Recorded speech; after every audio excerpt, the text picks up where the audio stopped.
आपण अशा वेळेस आपण व्यापाऱ्यांना अनुदानाच्या संदर्भात भूमिका मांडली की या बैठक लावूया म्हणून, परंतु तरी देखील आंदोलन ऐकत नाही। आंदोलन असंच असतं, सकाळी बैठकला तरी रात्रीला घेण्याचे सगळे झालंय का? मी अनेक आंदोलन हाताळलेले आहेत, त्यांचं म्हणणं बरोबर आहे, मी त्यांना म्हणतात की तुम्ही सुद्धा म्हणून राहू द्या, इथेच त्यांना राहू द्या। उद्या सकाळी 11 वाजता या ठिकाणी माननीय मुख्यमंत्री महोदयाच्या अध्यक्षाने बैठक होईल, त्यातून काहीतरी सकारात्मक मार्ग आपण यातून काढू। सरकारी शासन निर्णय निघतो, परंतु तरी देखील त्याची अंमलबजावणी होत नाही, शासनाकडे पैसा नाही आहे। आता ते मुख्यमंत्री महोदय सांगतील, महाराष्ट्र उद्या सांगतील, पण माझा एक प्रश्न असाही आहे, ज्या दिवशी बोलत आहेत त्यांच्या काळामध्ये 1 रुपया तरी दिला का? शिंदे साहेब मुख्यमंत्री असताना आमचं सरकार असताना आम्हीच टप्पा अनुदानाची घोषणा केलेली आहे, इतके वर्ष काही झालं का?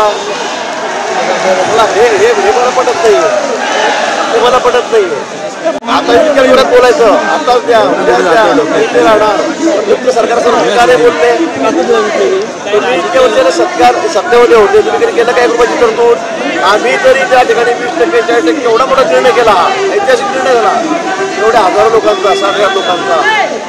मला असं वाटतं या ठिकाणी सकारात्मक आपण बघितलं पाहिजे, याच्या पुढे राष्ट्रीय न करता सहानुभूतीपूर्वक या शिक्षण गरिबाची मुलं आहेत। राजकीय लोकांनी हे आंदोलन हस्तगत केली आहे नाही, म्हणजे मला वाटतं की पण आता आम्ही उलट प्रश्न विचारला की मग तुम्ही काय केलं, तर तुम्ही काय केलं तर मग काय होईल?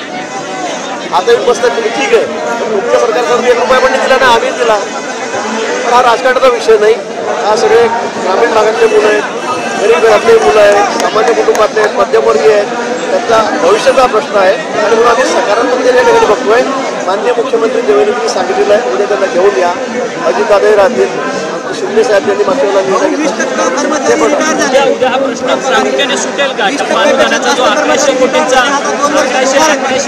जो काही आपल्याला ते सांगितलं की उद्या आता मला हा अधिकार नाही ना, मला अधिकार नाही ना किंवा सुटेल नाही, पण निश्चित आपण सकारात्मक चर्चा करून आपण मार्ग काढू। पाऊस आला, चला मराठी लोकांना